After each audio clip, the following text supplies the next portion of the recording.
Welcome to another installment of Deconstructing Babylon, where we discern the signs and symbols of the mystery religion of Hollywood Babylon. I'm the Discerning Clerk, and I use a biblical framework to deconstruct movies from the 90s. Noticed your eyeglasses. They don't have any lenses in them. They're my dad's. The lenses hurt my eyes.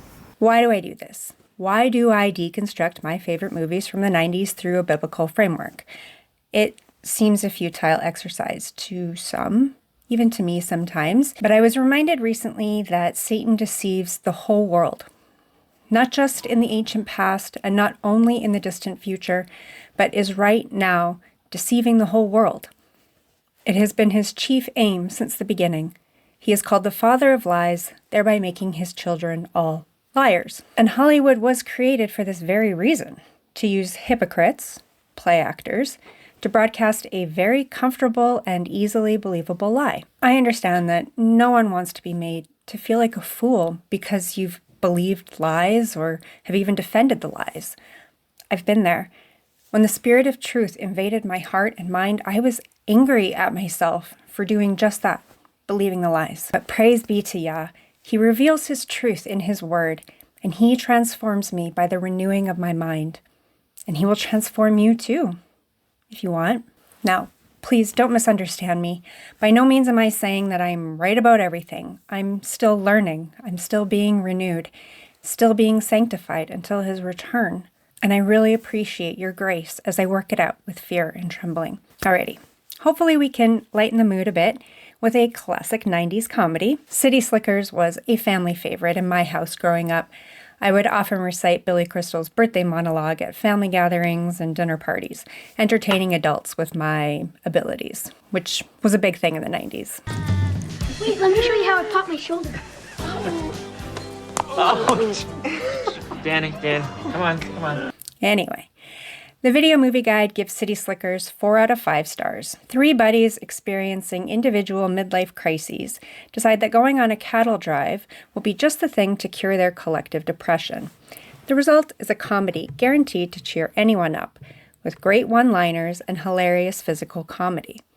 Jack Palance is outstanding as the leathery trail boss who terrifies his city-bred drovers.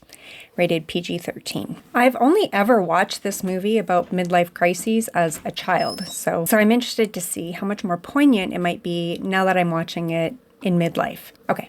Let's see what we see in City Slickers. The movie begins in Pamplona, Spain, where thousands have gathered from all over the world for the annual Running of the Bulls. This is a week-long festival to honor and commemorate the martyred patron Catholic priest Saint Firmin. It's a Catholic and cultural tradition that dates back to the 14th century, where participants race the unherded animals to the town square. And it's where we meet our 3 middle-aged leads, Mitch, Phil, and Ed, on their annual guys trip. I didn't make you run.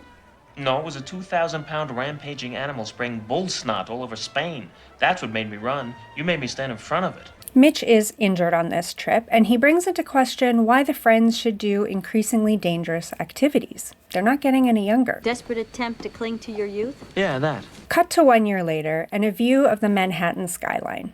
I tell you, if it's not New York, it's LA. Movies from the 90s were always in New York or LA. As 5:15 turns to 5:16, Mitch gets a literal wake-up call from his mother on his birthday. And IMDb trivia tells me that this scenario was true for the actor Billy Crystal, applied to the character Mitch Robbins. He's not even 40, but he laments getting older, perhaps feeling like his life is slipping away.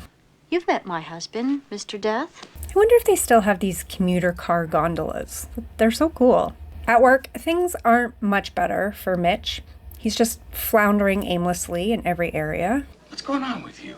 Mitch's friends, Phil and Ed, come to his birthday party, and while they're all around the same age and stage in life, they are depressed or dissatisfied for seemingly different reasons. Mitch seems happily married, Phil is very unhappily married, and Ed is tentatively newly married. Although their spouses never seem to factor in their pursuit of meaning. I'll tell my father what you did. Phil is so unhappily married, in fact, that he pursues a relationship outside of his marriage.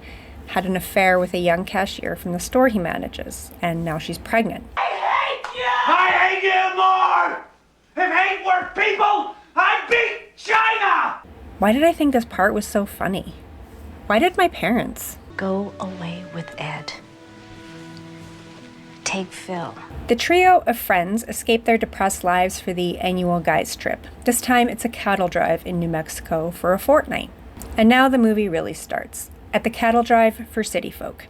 The tourists all gather to meet one another, and we get a whirlwind scene that introduces a ton of new characters. The father-son dentist duo from Baltimore, Ben and Steve. The ice cream magnates, Ira and Barry. If it was us, could you eat? And Bonnie Rayburn. I'm Bonnie Rayburn. And the real cowboys are Clay and Millie, the ranch owners, the roughneck ranch hands TR and Jeff, and Cookie the cook.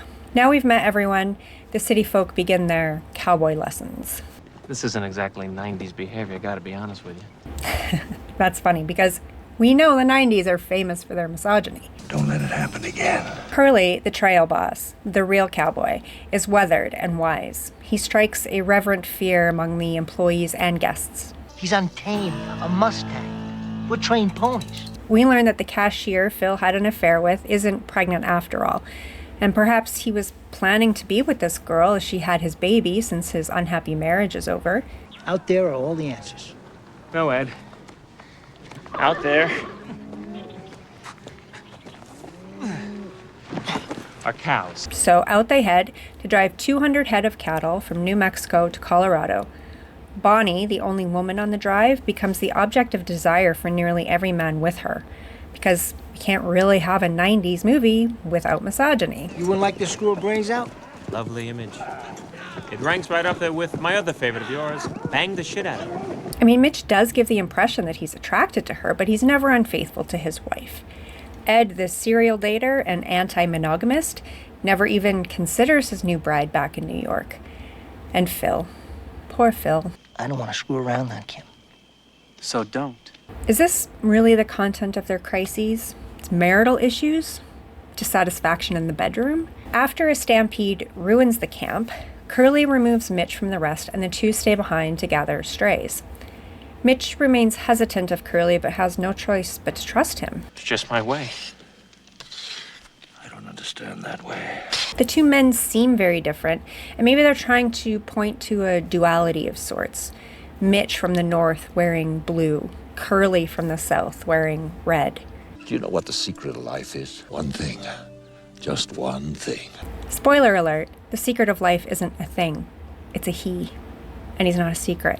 Anyway, Mitch finally had a breakthrough when he helps deliver a calf. The miracle of life of this brown-eyed bovine is the turning point to get his smile back. This is amazing. He looks like you. As the group still gets to know one another better, and maybe themselves too, Mitch desires to include Curly after the two bonded. He is a real cowboy. He sleeps with his eyes open so he can still watch the herd. Unfortunately, it's the end of the line for Curly, and he won't be bringing in this herd. Lord, we give you Curly. Try not to piss him off. Without the trail boss, the job still needs to get done, and the three friends continue their discord on the trail. As they discuss their best and worst days, we get a bit more insight into each man, and they each tell a story about their own father, which is very revealing. Cookie the cook goes off the deep end, and then his horses and all the food literally go off the deep end. He loses control in a crazed, drunken stupor. It's very strange. Can't believe we buried horses. But it causes an unapologetic burden on the rest of the group, making separations and thinning them out further. The Roughnecks throw their weight around, and Phil is the one to put an end to it. My father-in-law's a bully. Phil. I hate bullies. So doing, he truly comes to the end of himself and is humbled to face the consequences of his choices. The remainder of the group is swiftly abandoned by the cowboys, which does more harm to the unity of the friends. So on their own, Phil and Ed struggle to drive the herd. They're not cooperating. This is like hurting my children. Till Mitch shows up, just in time. He's a real cowboy now, I guess. Nice hat, partner. The three have no idea what they're doing and no idea where they're going, yet they persist. And they successfully bring the herd across a rushing river. The celebration is brief, though, as Mitch's calf gets swept away in the current. Mitch gets it on a rope, and then he goes down too. He It's a baptism of sorts, I suppose. You could have been killed! We almost lost you, pal.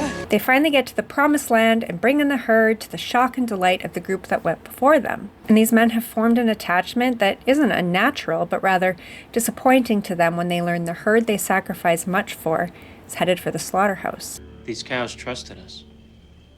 They trusted us. They don't even know us. Except for Mitch's calf, of course. The three all vowed to make positive changes in their lives, and Mitch learned what the secret of life is for him. The most important one thing. Dad! With the family reunited, the movie ends as they drive across a bridge with the city skyline behind them. So, are we all cheered up? I have to say that even though it's marketed as and believed to be a comedy, and though it produces some genuine laughs, it's not really giving funny. And I can already hear the backlash for the deconstruction I'm about to give. But it's okay. We were told this was a movie about the hilarious antics of three men individually in a midlife crisis, who escape their lives for a vacation that ends up transforming them.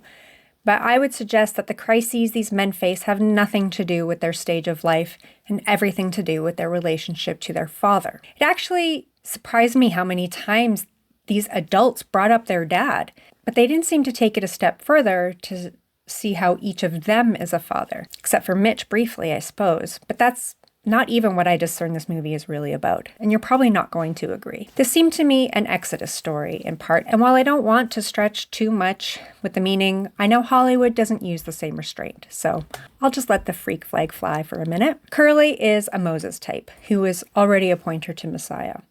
But he is the one to lead the group through the wilderness. He is the one equipped for the task. Curly knows the secret of life? Just like Moses in the desert, Curly doesn't get to see the promised land. I mean, bring in the herd. He died before he could. And Moses had a protege, Joshua. When Joshua was a young man, he went with 11 others as spies into the promised land. And only Joshua and one other came back hopeful and trusting in Yahweh. And it was because of that that Joshua led Israel into the promised land. So, does that make Mitch a Joshua type? I believe so, but not to completion. He does indeed bring in the herd, but he takes a piece of it out with him. When Israel was still in the wilderness, and Moses went up the mountain to receive the law from Yahweh, the people waiting at the bottom decided they didn't want to wait any longer. So they made for themselves an idol to worship, a golden calf. The real struggle the men in this movie had wasn't with their spouse, their vocation, or their children. It was ultimately an unfulfilling or dissatisfactory relationship with their father, which was not the case for the nation of Israel, but they walked away from him nonetheless. Please don't turn your back on your heavenly Father. He beckons each of us, his children, back to himself, and the way is through his son, not the golden calf. So that's it for this one. Thank you for enduring to the end. Give it a thumbs up if you liked it and a thumbs down if you didn't. Subscribe if you want to, but don't follow me. Follow the one who saves you. And until next time, keep looking up.